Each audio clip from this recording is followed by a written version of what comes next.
আশিক চৌধুরী, পুরো নাম হচ্ছে চৌধুরী আশিক মাহমুদ বিন ফারুক। তিনি এসেই চমক লাগিয়েছেন, প্রতিমন্ত্রীর মর্যাদা পেয়েছেন এবং বিনিয়োগ সম্মেলনে যেটি ডাকা হয়েছিল ঢাকায়, তার মধ্যমণি ছিলেন। তিনি যেভাবে প্রেজেন্টেশন দিয়েছেন, যেভাবে কথা বলেছেন, অনেকেই খুব আকৃষ্ট। তিনি এখন জানাচ্ছেন এই সম্মেলনে ৩,১০০ কোটি টাকার বিনিয়োগ প্রস্তাব এসছে।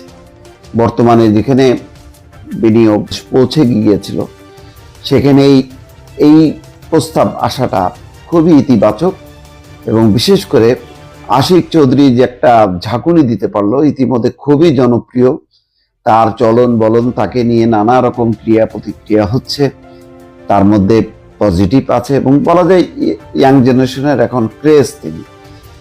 তো ভালো, এটা মানে সাধারণত অন্তর্বর্তী সরকারের সময় বিদেশি বিনিয়োগকারীরা বিনিয়োগ নিয়ে আসতে চান না, তারা ঘোড়ার উপরে চড়তে চান, অর্থাৎ যে ঘোড়া একটা লম্বা সময় জার্নি দিতে পারবে তেমন জায়গায় তারা বিনিয়োগ করতে চান। স্বল্প মেয়াদী সরকার, পরে সরকার পরিবর্তন হলে কি হবে না হবে এই সমস্ত কারণে আসতে চায় না। কিন্তু এখানে দেখা যাচ্ছে ভিন্ন।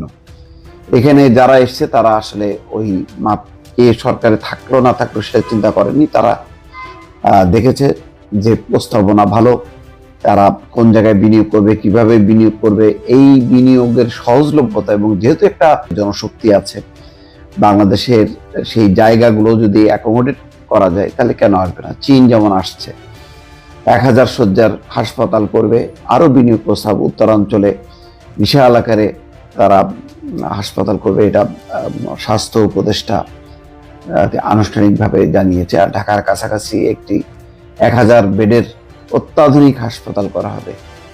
তো এইসবগুলো তো আসছে অন্তর্বর্তী সরকারের সময়। এবং ৩,১০০ কোটি বেলি রোডে ফরেন সার্ভিস একাডেমিতে সংবাদ সম্মেলনে বলছেন বাংলাদেশ সরকারের মোট ব্যয় হয়েছে প্রায় ১.৫ কোটি টাকা। তেমন এটা কোনো টাকাই না। আর এই ধরনের সম্মেলন হলে মানে ৫০ কোটি টাকা মানে হাওয়া হয়ে যেত হাসিনার সময়।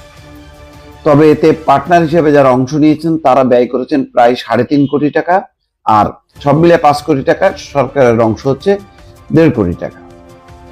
১০টি অর্থনৈতিক অঞ্চল স্থাপনের প্রক্রিয়া বাতিল করা হয়ে খরচ হয়েছে প্রায় ৫ কোটি টাকা। এর মধ্যে সরকার ১,৪৫,০০,০০০ খরচের হিসাব দিয়ে সামিটকে মূল্যায়ন করা ঠিক হবে না। বিনিয়োগের সব ক্রেডিটই এই সামিটের নয়, এর আগে থেকে চলতে থাকা আলোচনা ভিত্তিতে হয়েছে। সামিটে এসেই বিনিয়োগের ঘোষণা দিয়ে দেবেন, বিষয়টি এমন নয়। তাই এটাকে সামিটের সফলতা হিসেবে দেখার সুযোগ নেই। সামিটের খরচ দিয়ে বিনিয়োগের পরিমাণ বিচার করলে হবে না। এছাড়া ৬টি কোম্পানির সঙ্গে সমঝোতা স্মারক বিনিয়োগকারীদের পাশাপাশি এবার ৫০টি দেশ থেকে ৪১৫ জন বিদেশি ডেলিগেট অংশ নিয়েছে। সংখ্যার দিক থেকে বিদেশি অংশগ্রহণ, বিনিয়োগকারীদের অংশগ্রহণ ৫৮%, বাকিরা প্রবাসী। এটা ভালো।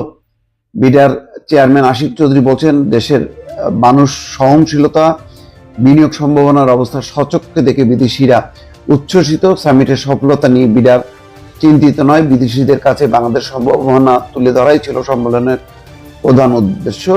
শফিকুল আলম, এটাও একটা চমক। এইরকম খারাপ মন্দার সময় ৩,১০০ কোটি টাকার বিনিয়োগ প্রস্তাব এনে আশিক চৌধুরীর এই তথ্য প্রকাশ করা। অনেকে বলছিল যে এত লম্বা লম্বা কথা হচ্ছে, কোন দেশ কত করছে তার পরিমাণ জানতে চাই, খরচ কত হয়েছে। তো খরচটা দিয়ে দিল, কি বলে ১.৫ কোটি টাকা খরচ হয়েছে।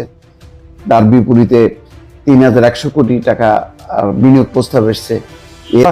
মন্দ কি? এটা তো শুরু হলো।